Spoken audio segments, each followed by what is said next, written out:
One of the things that Photoshop has always done beautifully is color correct.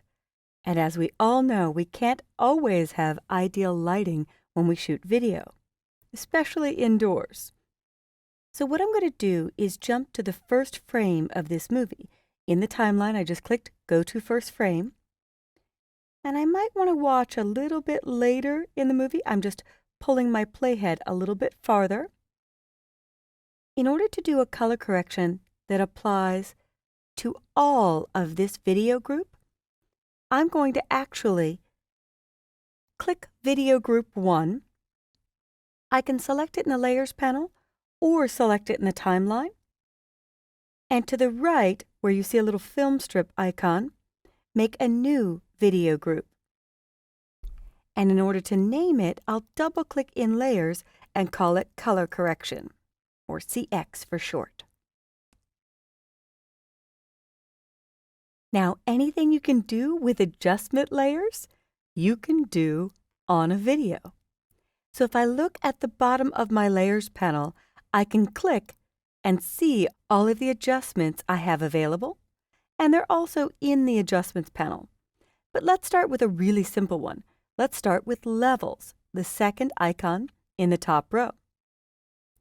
And when I do Levels, there is a fabulous Auto button which just makes the overall brightness and contrast better. There we go. Now it did help the color a bit, but I want to lighten a little bit more. So I'll drag this gray slider a little bit to the left until you could see more of the child. And when I do that, I could make the contrast better by taking the shadows a little bit darker, the blackest spot. Now this was taken in the late afternoon, and indoors, depending on your lighting, I'm getting a yellow cast, which is common.